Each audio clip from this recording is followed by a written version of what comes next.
El libro secreto de Yeshua. Tomo primero. El momento del despertar. De Daniel Megua. Editorial Ishtar. 16. El templo del iluminado. Jamás olvidaré aquella mañana de primavera en la que abandonamos Balbactre. Tan intenso y determinante había sido lo que allí viví. Pero a la vez estaba tan impaciente y feliz de poder acercarme por fin a la montaña de Salomón y a todo lo que, sin duda, se abriría después. Shimbolom. Shimbolom me permitía confiar. Éramos 4 aquella mañana, 4 montados sobre pequeños caballos de gruesa crin y seguidos por 2 mulas cargadas con los víveres y el material necesario para levantar unas tiendas rudimentarias. Melkus consiguió encontrar un guía que nos ayudará a llegar con más facilidad y lo más rápidamente posible a nuestra etapa siguiente, Takshashila. Su nombre era Tarpa. Con su larga vestimenta hecha de pieles de animal, su barba blanca deshilachada y su semblante más bien ceñudo, no inspiraba demasiada confianza a Yoseram. A pesar de ese recién llegado al que nos tocaba acostumbrarnos, nuestro primer día de viaje fue un gozo, porque lo que se ofrecía a nuestros ojos era una auténtica maravilla. Con un fondo de montañas, avanzábamos atravesando una estepa casi totalmente cubierta por un tapiz de flores blancas y amarillas. Sus corolas en forma de copa se alzaban con orgullo hacia el cielo y nos maravillaban. Nunca había visto flores como aquellas. Al parecer, eran la prueba de que la primavera había llegado y que las pistas serían, por tanto, practicables. Se decía que éstas habían sido trazadas en gran parte por Sikander y su ejército. Otra vez él y su pulsión guerrera precediéndonos siempre, como un espíritu errante. Después, las altas cumbres se alzaron derechas frente a nosotros, con sus masas imposibles de rodear. Día tras día fuimos penetrando en su montaña, con Tarpa en cabeza, atento a la menor señal y, sobre todo, a no perder la senda tomada. A menudo le veíamos observar el vuelo de las aves de paso, el planeo de las rapaces sobre el azul del cielo o la forma de las nubes. No sé cuántos collados franqueamos tras sus pasos, ni cuántos pequeños valles en altura descubrimos, poblados a veces de cérvidos desconocidos y de corderos salvajes de tupido pelaje. De vez en cuando aparecía un torrente en nuestro camino y podíamos pasar mucho tiempo buscando un vado. El agua estaba tan fría. Confrontado al desafío que todo aquello representaba para mi cuerpo, poco acostumbrado a la altitud, pero fascinado por tanta belleza, creo que me volví casi mudo para mis compañeros de viaje. Lo único que sabía hacer era hablarle a mi padre dentro de mí y agradecerle tantos obsequios. Aunque cada paso me alejaba de mi tierra natal, sentía que me acercaba a mi hogar por la sensación de absoluto que subía poco a poco dentro de mí. A veces un pueblo, una aldea jalonaban nuestro avance. Sus habitantes, con sus miradas de azabache, eran siempre dignos, como si la vida áspera que llevaban en aquellas soledades montañosas y el tipo de pobreza resultante revelara en ellos la natural nobleza que debiera ser el atributo de todo ser humano. A pesar de mi edad, había viajado suficientemente para comprender que no todas las pobrezas eran iguales. Las había que solicitaban el alma y la podían enderezar, y existían otras que, por el contrario, la envilecían y engendraban en ellas el reflejo del robo, de la avidez o, peor aún. Entre 2 plegarias y 2 instantes de silencio, dejados a la sola escucha de las bellezas por la que nos desplazábamos, me ponía a veces a filosofar en torno a conceptos de este tipo, compartiendo mis reflexiones con Yoseram y Melkus. Este último ya no era el hombre rudo y a menudo burlón que conocimos en Jericó. Su corazón se había relajado y su espíritu afinado. En cuanto a Tarpa, se limitaba a interpretar su papel de guía. Se quedaba aparte, pese a nuestras numerosas tentativas de establecer puentes entre nuestras lenguas respectivas. Él trabajaba, iba a cobrar y eso le bastaba. Así viven algunos hombres, ni malos ni buenos, solo puestos en el borde del camino de la vida, sin verdadera meta ni cuestionamiento. La dificultad, le dijo un día a Yoseram, es que la mayoría de los sueños del alma se estiran y estiran indefinidamente, porque el que los vive ignora que está sumergido en ellos o no quiere reconocerlo. ¿Cómo despertar al que no es consciente de dormir o que se ha pegado a su sueño? Te lo digo, y lo sabes. Pasé años estudiando los misterios de las Sefirot y los Terafim, la ciencia de los mundos visibles e invisibles que hace al ser humano, a los animales, a las plantas y sus aceites, al universo de los astros y a las moradas del alma. Asimismo, dejé subir en mí el soplo que sana, pero el arte del despertar, el arte que rompe el apego al sueño, a este todavía no lo he penetrado verdaderamente, cuando quizás sea el primero de todos. ¿El primero, dices? Sin el deseo y la voluntad de despertar, del movimiento, del crecimiento, ¿qué hay? Es por esto que estoy aquí, para intentar descubrir y más adelante ofrecer una verdadera respuesta, una clave. Ahora veo que Aboún nunca ha mantenido otro discurso en mí que este. Rompe el secreto del retorno a mi corazón. No sé cuántas semanas viajamos a través de las montañas. De vez en cuando nos topábamos con una de esas largas lenguas de nieve a la sombra de alguna vaguada o al pie de una cresta. A nuestros caballos les costaba entonces avanzar y debíamos desmontarlos para aligerarlos de nuestro peso. A nosotros también nos empezaba a invadir el cansancio. Un día, cuando el sol se acercaba a su cenit, nuestro modesto cortejo avistó a lo lejos un amplio valle verde. Enseguida, Tarpa escaló una gran roca puesta como un hito en el borde de la pista y tendió el brazo hacia una pequeña mancha clara en el horizonte. Takshashila, dijo simplemente con tono despreocupado, como si la noticia no mereciera más.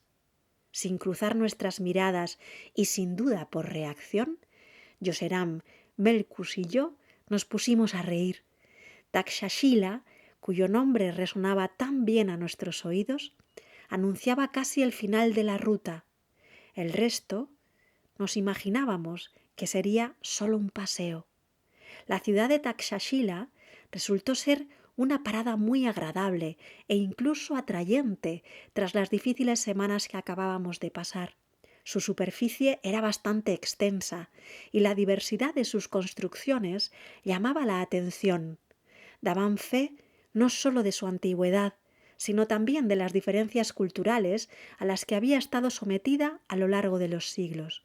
Me gustaban esas huellas que el tiempo deja a veces. Recorriendo sus callejones, me alegró ver que algunos de sus habitantes hablaban un poco la lengua griega. Naturalmente, no era el griego que me habían enseñado el hermano Joaquín en el Cramel, sino más bien un dialecto derivado directamente de él. Pero no hacía falta más, ya que era posible mantener una verdadera conversación. Para mi sorpresa, me vi haciendo de intérprete entre mis compañeros y los habitantes de Takshashila. En la ciudad había muchos templos majestuosos que sorprendían al caminante al aparecer de golpe a la vuelta de alguna de sus anárquicas callejuelas con sus casitas de ladrillos. Una innegable paz se desprendía de todo ello. Como en el caso de Balbactre, encontramos donde alojarnos sin dificultad en las dependencias de uno de sus santuarios. Era una especie de dormitorio reservado a los viajeros y a los pobres de paso. Cada uno se instalaba allí donde podía, directamente sobre el suelo, y se beneficiaba del alimento que vertían en un cuenco de madera 2 veces por día. Los que administraban el lugar Eran unos monjes que también se ocupaban de las comidas. Para el servicio a la vida, decían.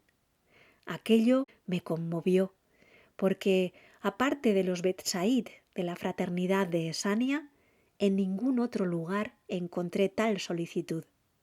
Yoseram se acordaba vagamente de la fe de los monjes que vivían en esa región del mundo. Aquella fe le marcó cuando hizo ese mismo viaje durante su juventud. Sin embargo, la encontraba extraña, porque lo que recordaba de ella era que no se veneraba a ningún dios en concreto, ninguno al menos al que se le pudiera llamar padre. En este aspecto le había parecido muy abstracta y bastante alejada de la nuestra. Dios, dije mientras buscaba sus palabras. No obstante, he visto estatuas imponentes en cada uno de los templos que hemos visitado. Son las de aquel que llaman el Iluminado, su guía supremo, su profeta. Le llaman también Gautama. Según mis recuerdos, habría vivido hace algunos siglos para transmitirles un conocimiento liberador. A estos hombres les gustan los símbolos, creo. Los pintan y esculpen por todas partes. No verás ninguna esquina sin la imagen de un ave de cuello largo o de algún animal extraño que no represente una fuerza. Me había dado cuenta de todo eso, efectivamente, pero como si aquellas expresiones de la vida me fuesen familiares, no supuse ni por un instante que pudiera tratarse de algo más que de representaciones de divinidades o ídolos. Era mucho más sutil y más hermoso, por cuanto estaba más cercano a nuestros reinos interiores. Habíamos previsto quedarnos 7 u 8 días en Takshashila, el tiempo de recuperar un poco nuestras fuerzas. Era imperativo que Yoseram se rehiciera. En lo que a mí concierne, a decir verdad, no era la fatiga de mi cuerpo físico lo que me preocupaba. Lo que me importaba era la manera cómo mi alma podía respirar, la forma cómo podía captar, comprender e integrar todo lo que descubría o redescubría con una secreta felicidad. En Takshashila adivinaba los indicios de una sabiduría y una dulzura próximas a aquellas que siempre quise ofrecer al mundo. Sin embargo, surgía una pregunta. Si esa sabiduría y esa dulzura ya existían y habían sido reveladas a los hombres, ¿qué hacía yo allí? ¿Qué era lo que mi corazón, mi aliento y Elohim, Anahita, me impulsaban a buscar? A modo de descanso, entre los rituales que compartía lo más posible con Yoseram, me dedicaba a recorrer los santuarios de la ciudad y encontrar la forma de penetrar el misterio que ese iluminado cuyo cuerpo, apaciblemente sentado en perfecto triángulo, me interpelaba tanto. No, me dije al segundo día de nuestra llegada, yo mismo sentado en el suelo frente a una majestuosa estatua de Gautama en una alcoba. No, no me equivocaba al afirmar que mi padre podía ocultarse tras 1000 máscaras. He aquí una más que me sugiere el deber de levantar otras. Señor Gautama, añadí, mi hermano Anteawoun, si es verdad que has sabido y comprendido, si es verdad también que has superado y reunido lo que es dos, háblame, justo lo necesario, y déjame realizar mi camino como recorriste el tuyo, en totalidad, sin ninguna duda posible. Al día siguiente de esta prédica y de la larga meditación que siguió, 2 de los monjes a cargo del lugar en el que nos alojábamos vinieron hacia mí mientras lavaba mi velo a rayas en un pequeño lavadero de piedra. Uno de ellos llevaba la cabeza rapada y el otro una larga cabellera blanca y su tupida barba teñida de pelirrojo, testimonio de la libertad que reinaba en su orden, o al menos de sus reglas imprecisas. Enseguida vi que, detrás de su apariencia que querían digna, se escondían unos hombres sinceros. Sus ojos chispeantes e incluso risueños contradecían su aparente austeridad. Ninguno de ellos parecía saber la más mínima palabra emparentada con el griego, pero el lenguaje de sus gestos me hizo rápidamente comprender que me invitaban a seguirles. En el fondo de mí había esperado aquel momento. Así que seguí a los dos hombres hasta el fondo de su humilde templo de ladrillos, hasta una pequeña habitación un poco oscura, una especie de trastero donde estaban depositadas varias lámparas de aceite y objetos de culto. En un rincón de aquel desván había un gran cofre. Me condujeron hasta él. El monje de largos cabellos blancos lo abrió y entre todo lo que había dentro agarró un estuche de tela gruesa muy marcada por los años. Hundió su mano en él y sacó una pequeña pieza de metal oscuro, probablemente de bronce. —¿Sikander? —dijo señalando con su dedo mi pecho. —¿Sikander? Con la cabeza y dirigiéndole una sonrisa, dije que no era del pueblo de Sikander. Aparentemente sorprendido, el monje volvió a poner tranquilamente la pieza en su pequeño estuche y seguidamente lo volvió a plegar con gestos meticulosos antes de depositarlo de nuevo en el cofre. Parecía casi decepcionado, pero en la penumbra se tomó el tiempo de mirarme con detenimiento. Le vi entornar los ojos y, como si se acordara de algo, hundió por segunda vez su mano en el cofre y sacó una minúscula caja cerrada con ayuda de una cuerdecita. También en ella los años y tal vez incluso los siglos habían dejado sus cicatrices. Apenas la hubo abierto cuando él y su compañero me llevaron sin esperar a la luz del día para enseñarme su contenido. Una vez más, se trataba de una pequeña pieza de metal, o más bien un medallón. Como me lo tendían, lo acogí en la palma de mi mano. El choque fue inmediato. Aquel medallón parecía ser exactamente el mismo que me había descrito Yoseram, el que conservaban tan preciosamente en el monasterio de Sokuk, cerca del mar de Sal.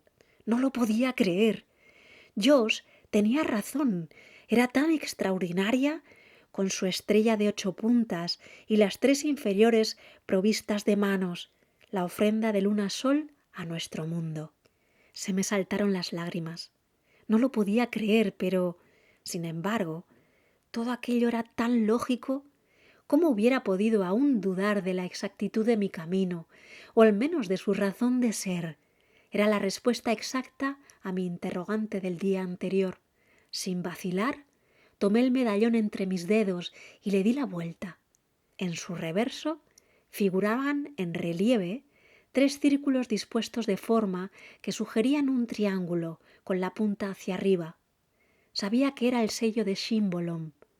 No hubiera podido decir cómo ni por qué lo sabía, pero estaba seguro.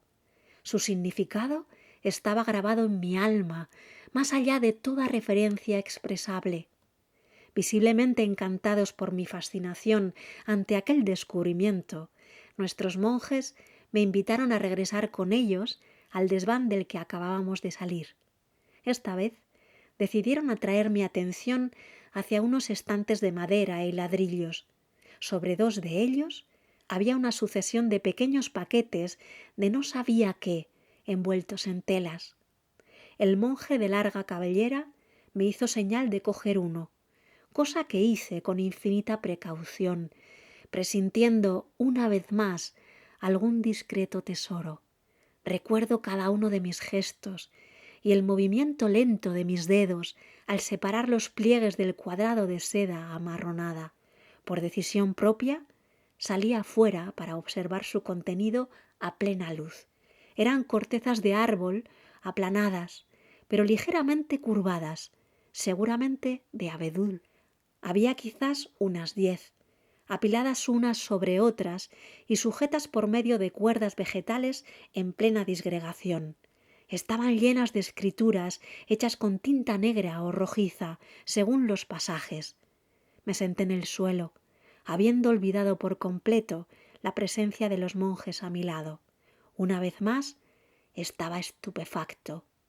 Se trataba de una escritura muy parecida a la de nuestro pueblo. Como ella, se leía de derecha a izquierda y muchas de sus letras evocaban las que yo mismo utilizaba. Profundamente recogido, estiré el tiempo para intentar penetrar el significado de cada una de las páginas que sostenía entre mis manos. Al ver mi interés, los monjes fueron a buscar incluso otros paquetes que encerraban escritos similares. Sin embargo, la labor era imposible. Había demasiados símbolos indescifrables, como si fueran los ancestros de los que yo había aprendido. No obstante, sobre las decenas de pedazos de corteza que se extendían delante de mí sobre el suelo, llegué a identificar claramente en 2 ocasiones un nombre, un solo que valía 1000, el de Shlomo, Salomón. Estaba agradecido. Nunca pedí la menor prueba de su pasaje por estas tierras del este. No la necesitaba. Entonces, quizás fuera esta la razón de que me dieran una. Yusaf, mi padre, me lo dijo un día. Aquel que pasa su existencia buscando las pruebas de la presencia que le hace vivir, reseca muy a menudo su corazón, porque no ha comprendido que mira el mundo del revés. Búscate más bien a ti mismo y da. Entonces recibirás mucho más de lo que tú mismo te habías atrevido a esperar. Raramente cuando lo esperes, pero invariablemente a la hora celeste. Los verdaderos regalos llegan siempre así. Mi encuentro con los monjes y su precioso tesoro terminó alrededor de una bebida caliente y ligeramente condimentada que no conocía. Por supuesto, no podíamos intercambiar ninguna palabra. Por lo demás, los discursos hubiesen sido superfluos. En nuestras vidas hay momentos de esa cualidad que no necesitan ser comentados.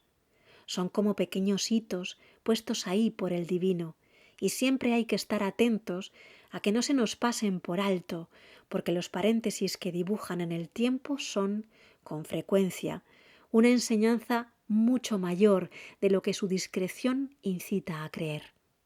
Es siempre por los ojos que los corazones se reconocen y se tocan. Cuando, al caer la noche, les hice el relato de mi impactante descubrimiento a Yoseram y a Melkus, que se había unido espontáneamente a nuestra charla, tomé más conciencia de lo sagrado de esa vivencia.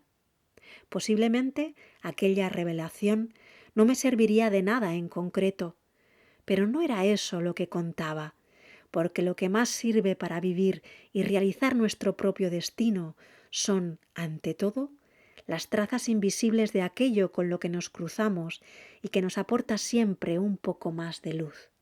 Nos quedaba todavía un día antes de reemprender la ruta. Lo pasé reflexionando sobre lo que había sido mi vida hasta entonces. Lo hice como si caminara hacia atrás, intentando remontar la interminable cadena de efectos y sus causas, deteniéndome en todos mis cruces de camino, pacientemente, con lucidez, hasta llegar a mi pequeña infancia cerca de Alejandría y hasta el fondo de ese capazo sobre el flanco de una mula que me llevaba a Nitentor y, después, hasta el secreto de ese vientre materno del que había salido con suavidad una primavera en Galilea. Todo aquello estaba todavía inscrito en mí con tanta precisión increíblemente descifrable. Al final de esa práctica de la remembranza que yo mismo había descubierto entre los muros del Cramel y a la que me entregaba regularmente con la certeza de que ello pulía mi alma, sentí la necesidad de sentarme en la penumbra del primer templo que se presentó a mí.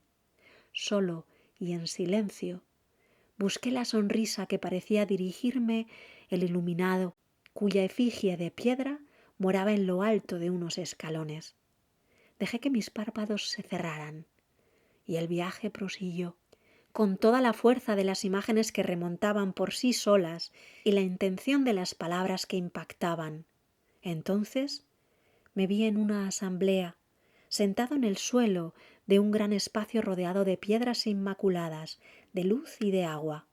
Todas las miradas estaban dirigidas hacia mí, miradas de dulzura y de fuerza, miradas también de una sabiduría inflexible.